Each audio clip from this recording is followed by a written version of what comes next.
Hi there, Lindsay here, the Frugal Crafter. Today I have a review of these beautiful pens. They're actually called disposable fountain pens, and I'm kind of torn. I don't really like to recommend a disposable product, but there's so much ink in here that it's going to last a lot longer than other like felt tip pens and whatnot. And these are fountain pens, and I've just had such a ball playing with them. I've been doing a lot of drawing with them. I haven't really noticed the ink level go down much. And when I do wear one out, use one up, I'm going to try to take it apart to see if I can refill it, because they feel like they're really good quality. I don't think that we need to throw them away, especially like the nibs seem really nice. I think that I might be able to get the end off. There is a seam there, so that's something I'm going to try eventually when I do use one of these up. So I purchased a set of 16, so there were 2 sets of 8. There's 8 different colors, and I paid $8.99 for it on Amazon before tax. We have 5.5% tax in Maine, so I don't know, it was probably $9.50 or something when all was said and done. So they're around 53 cents a pen or something like that, and they're just marvelous. So this set of 16, 2 sets of 8 that I purchased went out of stock. I did a little Instagram reel showing the artwork that I did in this sketchbook, and they went out of stock, but then I did find some other sellers. One seller has a 40 pack, so it's 5 sets of these for $20. And then there's another seller that has a set of 8 colors, and it's $10. So depending on how many sets you want, what you want to pay, I think it'd be fun to get the 40 set actually, and then you got gifts for 5 people, stocking stuffers, because they are so nice. So what I looked for when I was looking for other sellers that had these are Snowhite. That's the brand, Snowhite, and like all one word, Snowhite.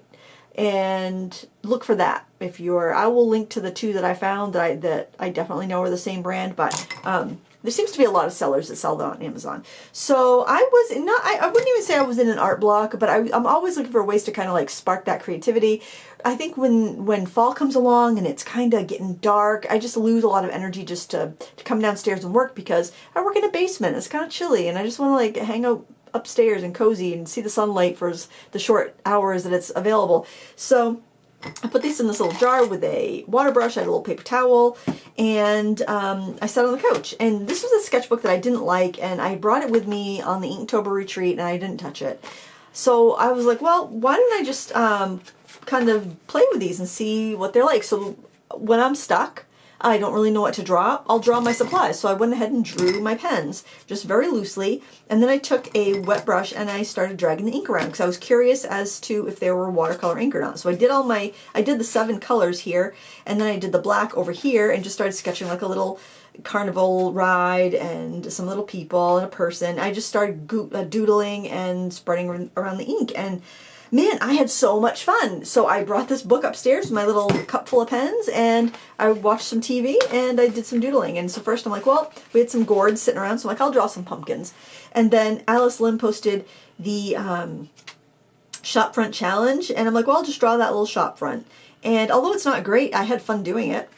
And then I'm like, oh, I'm going to draw some fruit. So I drew some fruit. And I started overlapping colors and seeing if I could mix them together, and working with the pen on the wet paper to see how that would work. And it didn't damage your pens, which is really nice, because if you do that with a felt pen, your pen is toast. So being able to do that with these pens and still have them work again was great. I did this little detail of a little tropical, or a little southern or someplace tropical architecture there with palm trees and a little beachy scene. And I just really loved the pen marks. It was so much fun. I did these little faces. Now, if you sketch on dry paper, you can completely get rid of the lines when you add water, which is really fun if you're using watercolor paper. But then you can also go in while the paper's damp and have lines that won't wash out, kind of like with watercolor pencils. And they were just a lot of fun. And so then I did a couple demos, and one is on YouTube and the other one will be on YouTube shortly. I did this video for this one is on YouTube now, and it was just a lot of fun. And this is on Arches watercolor paper, and I find these pens work better on less sized paper, just to kind of give you a heads up. They wanted to skip a little bit on the Arches, but they still worked fine. And then I also did this sheet of 8 birds, just really quickly sketched, a couple minutes per bird, and again, fun, super fun. And I thought I'd just do kind of a little bit of a demo here today, and I've just got some inexpensive watercolor paper right here, just part of a sheet, and I thought we would just, I don't know, maybe we'll just draw some draw some balls, and then I can show you how I would shade them. Add a little bit of ink. Your ink lines actually don't really matter too much if you're going to add water, because you're going to obliterate them. So we'll just do a bunch of spheres. See, really don't have to. It's great to practice too. Now this is a textured paper, so you will have a much smoother writing flow if you are doing this on a writing paper, a calligraphy paper, just copy paper. So keep that in mind. And I use very light lines, like I use very light pressure when I'm sketching, so if it seems like it's skipping a bit, it's because I am not using like even pressure. I have terrible handwriting. But see, you use regular even pressure and you'll have, you know, continuous lines. But I sketch very lightly and I will have skippy lines. Plus if you do that, you're not going to scratch the paper, and then your stuff is going to blend out a little bit easier. But I was so excited when I spotted these. I was like, oh, what fun! Something else I'm thinking about trying are the liquid ink rollerball pens, because I think they might be kind of similar, and I've seen some ones from Shuttle Art that have vintage colors, so I thought that might be kind of fun. I don't know. But then again, sometimes it's like the law of diminishing returns. Like having these 8 colors is really cool, but if I had a bunch more, would it still be cool? Let me just.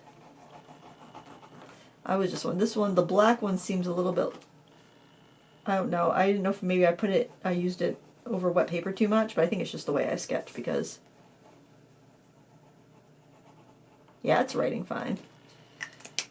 And then, so that's all of our 8 colors. I would just go in with a water brush or a wet brush and just spread it around. So this is really great for cellulose paper.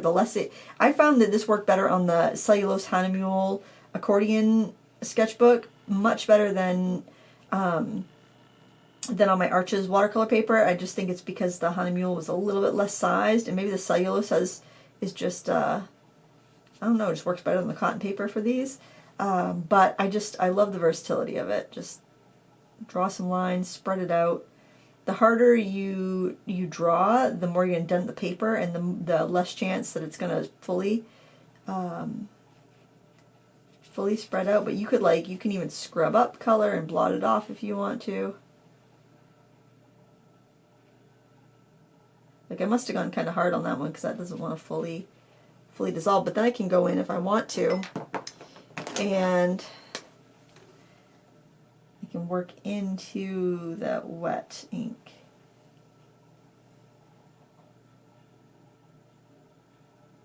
And get a nice dark edge, and then it will float in there. If you're working on regular paper, like copy paper, you're not going to get like you're not going to get that reactability like you will on watercolor paper. So I don't think it'd be that.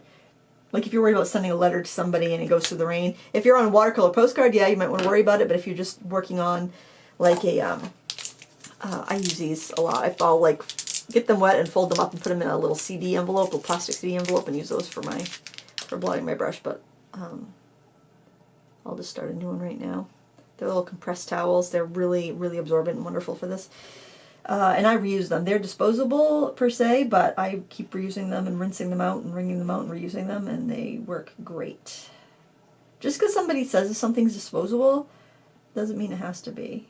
I'm very skeptical when I see the word disposable. I said, maybe I can refill that. I refill my alcohol markers. I refill my water-based markers. So I refill my Posca pens.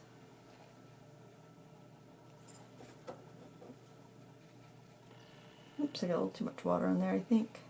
But yeah, it's just really fun, and I just like, I don't know, for whatever reason, for me, this just was great for breaking my kind of like, I don't know, just laziness. I don't even want to say art block. It was more of just like a laziness that I was experiencing. So yeah, depending on what you want to pay and how many pens you want, I'd probably recommend.